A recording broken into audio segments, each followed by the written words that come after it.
Bien, ¿cómo están? Seguimos con el segundo fragmento de la clase 4. Un poco de luz en la cara.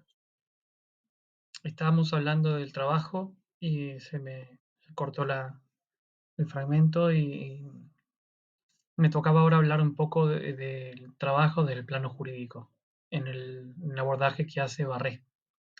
Eh, obviamente sin la idea de hacer un recorrido por la legislación laboral, podemos anotar que el derecho evolucionó durante el siglo XX, en especial en la regulación del mundo del trabajo. Pensemos que hasta hace poco más de un siglo existían los esclavos, que eran los principales trabajadores de muchos países durante muchísimo tiempo.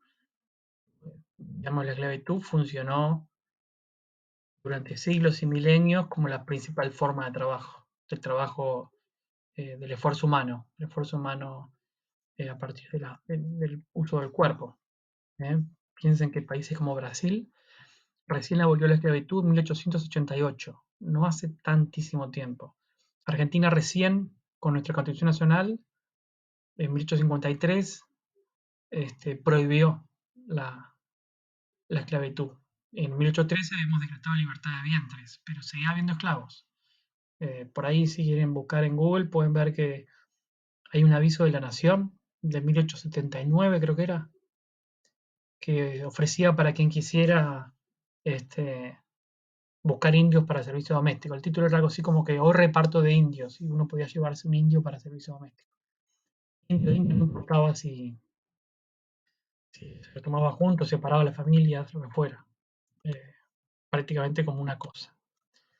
Pero decía que en otros tiempos existieron, aparte de la esclavitud, lo que eran los famosos siervos de la gleba, que eran gente que no podía irse de la tierra, que estaba atada a la tierra de los feudos, que tenía que trabajarla y la mayor parte de lo que se obtenía del provecho de la cosecha tenía que dárselo al príncipe, al conde, al noble, a quien fuera el dueño de la tierra que vivía allá en su castillo. También podemos hacer un rápido recorrido sobre lo que ya vimos respecto de que en el mundo del capitalismo liberal de la primera etapa que ya hablamos en la clase 3, esa libertad absoluta para que los trabajadores, ahora ya no más esclavos, sino trabajadores, pudieran hacer lo que quisieran con su trabajo, implicó para muchos de ellos perder el sustento, porque ya el hecho de no ser más esclavos los convirtió en potenciales trabajadores, pero si no había nadie que demandara su trabajo, era un problema. El ejemplo que voy a dar ahora es medio burdo, pero alguien leyó de ustedes Harry Potter. Hay unos personajes en Harry Potter que se llaman los elfos domésticos. Uno de los elfos fue liberado y el problema es que no consiguió empleo, quien le pague, así que no tenía de qué vivir. Bueno, muchos ese ejemplo tomado por la autora es de la vida real. Había muchos esclavos que pedían seguir vinculados al patrón, que le pagara solamente la comida o lo que fuera, ya como trabajador, porque no tenía otra forma de vivir. No es porque no quisiera, es porque no había otra forma. ¿Eh? Y también, por otro lado, lo que uno ve es que en el mundo de la libertad, el mundo de la libertad del empresario, libertad del trabajador, los pone en un pie de igualdad, una igualdad que no es, digamos, equilibrada, porque el empresario puede elegir poner un aviso y elegir al empleado que más le gusta y que le acepta el sueldo que él quiere pagar.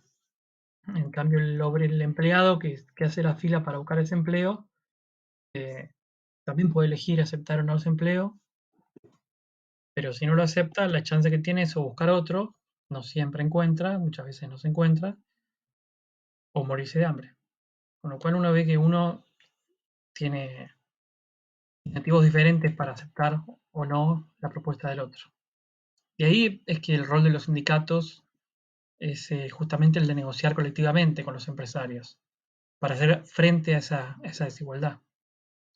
La Argentina tuvo durante fines del siglo XIX un movimiento obrero creciente y bastante fuerte que fue disputando derechos laborales desde la jornada de 8 horas, las licencias por embarazo, prohibición de trabajo infantil, accidentes laborales, etcétera. Pero muchas de esas normas también hay que decir que no se cumplían o se cumplían solamente en pocos lugares del país. Eh, de ahí que hay que marcar acá que el que entendió que esta agenda era prioritaria y lo convirtió en una especie de agenda política fue Perón en la década del 40 y 50 del siglo XX. Y bueno, 3 veces presidente fue, montado sobre todo con esa agenda vinculada con el mundo del trabajo. Dejamos por acá el tema del trabajo como factor productivo. Queda obviamente textos para que ustedes revisen. Acá tienen para leer desde un texto bastante breve de Castro y Leza y, y lo de Barré que ya mencioné en el compendio que vamos a revisar y ver si le sacamos o agregamos algo más. Así que léalo como base y a partir de ahí, con un compendio más clases, se pueden ir manejando. Decía que pasamos ahora al segundo factor productivo, que es la tierra o recursos naturales. Tierra le decimos, teóricamente se le decía, hay países que no tienen tierra, sino que lo que tienen son montañas, o el mar, o lo que fuera, que son los recursos naturales principales que utilizan para su combinación con el trabajo y con el capital para poder producir bienes y servicios. Hay países mineros, decía. Bien, Samuelson nos dirá, de una forma un poco poética, que los recursos naturales representan los dones que la naturaleza ofrece a nuestros procesos productivos. Ahora les pido que adviertan una cosa. Se trata de aquellos recursos naturales que pueden ser incorporados, es decir, que están al alcance del proceso productivo, de la tecnología disponible. Puede ser que haya algo en el mar que sea muy, pero muy valioso, pero el costo de extraerlo, el costo de sacarlo de ahí y poder integrarlo en la actividad productiva es altísimo. No sé si vieron que estos días el petróleo bajó mucho de precio, $25 por ahí, el barril. ¿Qué significa eso? Que de los 70, 60 que valía hace 2 o 3 meses, pasa a pasar a valer ahora 25, significa que muchos pozos petroleros de países que no somos hiper productores, sino que somos productores medianos o chicos como nosotros, muchos de esos pozos a lo mejor tienen un costo de producción más alto que $25. Eh, Les comento dos cosas. Mi hijo me cortó el pelo, pero después se aburrió, me dejó una cosa media rara. Ya me cortaré el pelo. Total, estamos en cuarentena. Igual este video va a quedar ahí, supongo yo que tendré que borrarlo después. Pero bueno. Y lo segundo es que, bueno, nada, no importa. Eh, Decía que el costo de producción para incorporar al proceso productivo los recursos naturales son una barrera.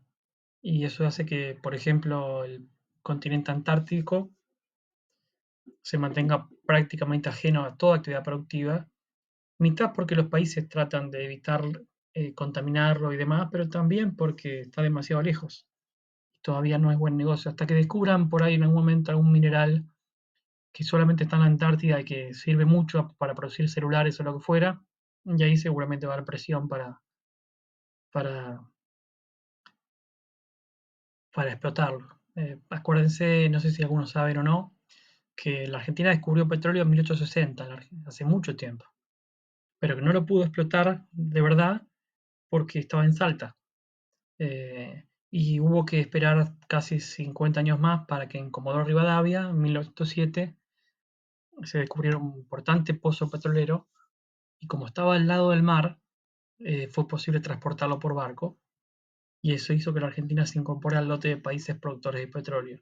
Si se hubiera descubierto petróleo como se descubría en Mendoza o en toda la parte más cordillerana, la logística para entregar ese producto en Buenos Aires o en algún puerto, en Bahía Blanca o en Córdoba, era más cara y valía la pena seguir utilizando carbón o algún otro tipo de energía para producir en lugar del más caro petróleo, hasta que apareció al lado del mar y se abarató el transporte. Bien, voy a dejar acá, pues se me está por cortar el, la batería y sigo con el próximo fragmento.